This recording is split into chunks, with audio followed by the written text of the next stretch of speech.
तो वहीं आज बीजेपी के भी कई बड़े नेता नामांकन करेंगे। नेता प्रतिपक्ष राजेंद्र सिंह राठौड़ आज अपना नामांकन पत्र दाखिल करेंगे। तारानगर से भाजपा प्रत्याशी के रूप में भरेंगे नामांकन। आज दोपहर 12:15 बजे करेंगे नामांकन दाखिल। नामांकन से पूर्व होगा आम सभा का आयोजन। कार्यक्रम में कई बड़े नेता शिरकत करने वाले हैं। तो आज आपको बता दें कि दोपहर 12:15 बजे नामांकन दाखिल करने का समय निकाला गया है। भाजपा प्रत्याशी के रूप में भरेंगे नामांकन और आज नामांकन का 5वां दिन है। तो यहां पर नेता प्रतिपक्ष राजेंद्र सिंह राठौड़ भी अपना नामांकन पत्र दाखिल करेंगे।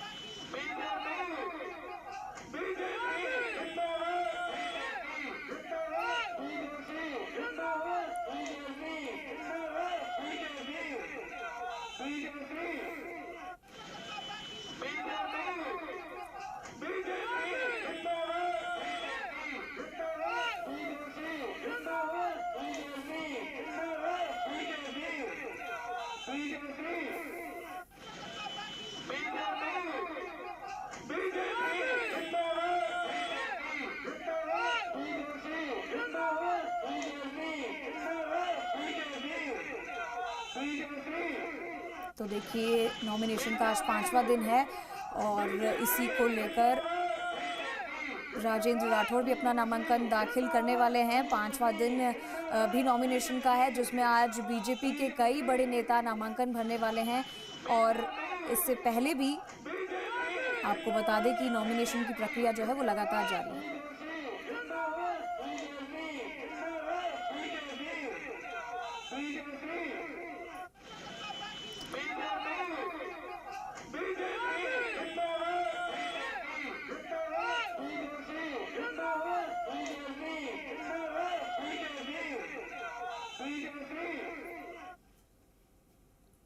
और चलिए, ज्यादा जानकारी के लिए हमारे साथ हमारे सहयोगी गोविंद हमारे साथ जुड़ चुके हैं। उनके रुख कर लेते हैं। दीपक गोयल हमारे साथ जुड़ चुके हैं, हमारे सहयोगी। दीपक, मैं आपके पास आना चाहूंगी। देखिए, नॉमिनेशन का आज 5वां दिन है।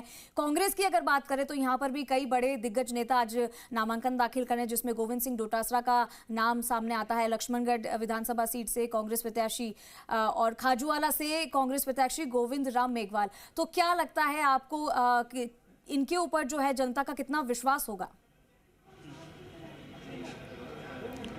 देखिए, आज नामांकन का 5वां दिन है और कह सकते हैं कि 5 दिन के अंदर राजस्थान की 200 विधानसभा सीटों पर 241 कैंडिडेट है अपना नामांकन दाखिल कर चुके हैं। और जयपुर में भी आज मालवीय नगर से कालीचरण सर्राफ, किशनपोल से अमीन कागजी, बगरू से कैलाश वर्मा और साथ में कह सकते हैं कुछ निर्दलीय हैं, वो अपनी ताल ठोक सकते हैं। सुबह 11 बज गए हैं और 11 बजने के साथ ही नामांकन का जो समय है वो शुरू हो चुका है। दोपहर 3 बजे तक नामांकन रहेगा। कल शनिवार का दिन है और परसों 5 नवंबर को अवकाश का दिन है, तो नामांकन नहीं होंगे। लेकिन 6 नवंबर अंतिम दिन है नामांकन की। ऐसे में कुछ सीटें ऐसी हैं जहाँ पर पेच फंसा हुआ है, जहाँ जो पार्टियां हैं उन्होंने अपना कैंडिडेट है वो घोषित नहीं किया है। लेकिन शुभ मुहूर्त के अंदर जो कैंडिडेट है अपना नामांकन दाखिल करने आ रहे हैं। देखिए, एक इंटरेस्टिंग चीज ये भी है कि शुभ मुहूर्त का चक्कर है प्रत्याशियों में है, क्योंकि जब वो शुभ मुहूर्त में नामांकन दाखिल करता है तो उसे उम्मीद रहती है कि उसकी इस रण के अंदर उसकी अजय होगी। और शायद यही कारण है कि आपने देखा होगा कि भले ही राजसमंद से दीप्ति माहेश्वरी आज अपना नामांकन दाखिल करने जा रही हो, लेकिन 2 दिन पहले वो अपना शुभ मुहूर्त में नामांकन दाखिल कर चुकी है। आज राजनाथ सिंह उनकी सभा में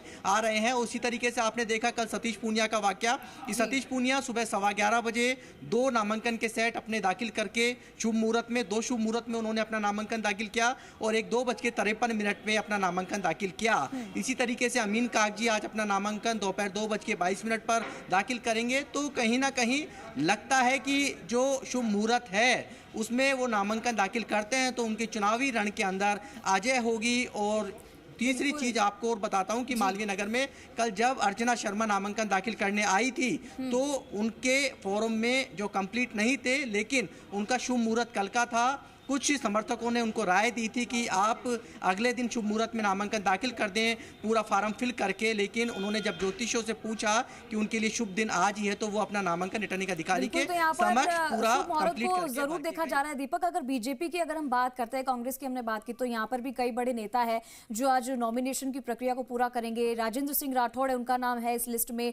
तारानगर से भाजपा प्रत्याशी के रूप में वो नामांकन भरेंगे 12:15 बजे के आसपास और रैली भी यहाँ पर होगी। तो इनको लेकर पर क्या जानकारी सामने आ रही है? और देखिए क्या इन्होंने भी शुभ मुहूर्त देखा है? क्योंकि देखिए नॉमिनेशन से पहले तो शायद इन्होंने शुभ मुहूर्त नहीं देखा होगा, लेकिन इस वक्त जरूर इन लोगों को जरूरत पड़ रही है। और कई नेता ऐसे हैं जो पूजा पाठ करके घर से मां का आशीर्वाद लेकर निकले थे नॉमिनेशन दाखिल करने के लिए। ये तस्वीरें भी सामने आई थी। बिल्कुल, देखिए ठीक कहा है। और जो कैंडिडेट है जब नामांकन दाखिल करता है तो उसको लगता है कि उसकी चुनावी रण के अंदर अजय होगी, और शायद यही कारण है कि वो ज्योतिषियों के पास या पंडितों के पास जाते हैं शुभ मुहूर्त के लिए। लेकिन इतना जरूर है कि जो चुनाव आयोग का जो कार्यक्रम है उस निर्धारित समय में आपको अपना नामांकन दाखिल करवाना होगा। चुनाव आयोग ने इस बार फैसिलिटी दी है कि आप ऑनलाइन अपना नामांकन है वो दाखिल करवा सकते हैं, लेकिन आपको हार्ड कॉपी जो रिटर्निंग अधिकारी है उसके समक्ष आकर उनको दाखिल करवानी होगी। 11 बजे हैं, रिटर्निंग अधिकारियों ने अपने अपने जो जगह है मोर्चा संभाल लिया है। ये किशनपोल विधानसभा सीट है। हालांकि श्री गणेश कल हो गया था, आज उम्मीद है आपको, क्योंकि अब 2 दिन का समय बचा है। कितने पिछली बार आपके सबसे ज्यादा कैंडिडेट थे, इस बार कितने नॉमिनेशन आ गए? अभी हमारे विधानसभा में किशनपोल में मात्र एक नॉमिनेशन प्राप्त हुआ है, कल जो भी निर्दलीय।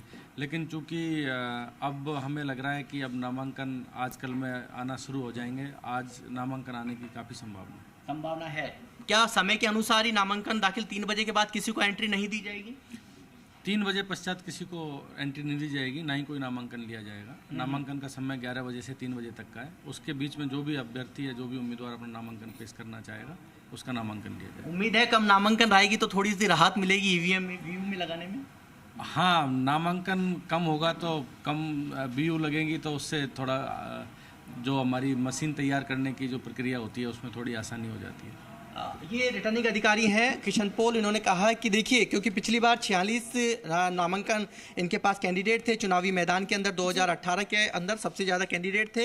इस बार नामांकन कम आते हैं तो थोड़ी सी मशक्क़त है वो कम करनी पड़ती है, क्योंकि बैलेट यूनिट है वो कम लगानी होगी यदि कम नामांकन आएंगे। क्योंकि 15 से ज़्यादा कैंडिडेट यदि आते हैं तो सेकेंड बीयू है वो लग जाती है, क्योंकि 16 जो बटन होता है वो नोटा का होता है।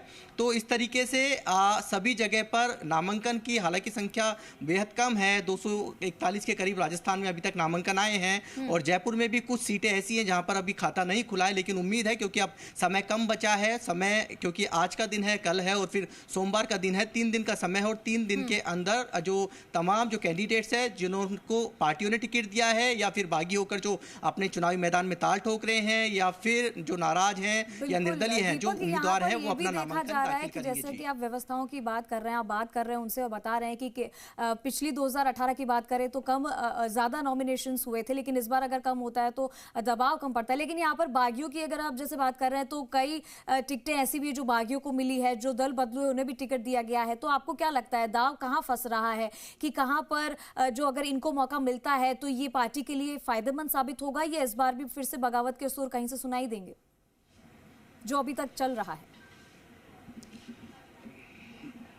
देखिए, अभी तो लोगों को इंतज़ार है और इंतज़ार रहेगा। और हालांकि जिन जगहों पर कह सकते हैं कि सीटें डिक्लेयर हो चुकी हैं और कई प्रत्याशी ऐसे थे जो अपना कह सकते हैं कि कई दावेदार ऐसे थे जो अपने टिकट की उम्मीद लगाए बैठे थे, वो बागी के रूप में अपना नामांकन दाखिल कर सकते हैं। इसमें 6 तारीख को देखिए आशु सिंह सुपुरा है, झोटवाड़ा से कैंडिडेट है, वो लगातार अपने विधानसभा क्षेत्र में सक्रिय थे। हो सकता है कि वो अपना नामांकन, क्योंकि जिस तरीके से 6 तारीख को अपना नामांकन दाखिल कर सकते हैं। यूनुस खान है, उनको टिकट नहीं दिया गया है, वो भी इंतजार कर रहे हैं कि जनता क्या फैसला लेती है उनके लिए, उस पर वो फैसला लेंगे। तो कुछ बागी हैं और कई सालों से जो पार्टी का झंडा और दरिया उठाकर जो कर रहे थे, लेकर चल रहे थे, उनको यदि जब टिकट नहीं देती है पार्टी तो वो बागी के तौर पर अपनी दावेदारी करते हैं। तो हो सकता है कि जब नामांकन होंगे, क्योंकि कई सीटें ऐसी हैं जहां पर अभी उम्मीदें हैं, महेश जोशी हैं जैसे, उनका टिकट अभी फाइनल नहीं हुआ है, और जब सांसद भी रहे हैं, कैबिनेट मंत्री भी रहे हैं, आज उनके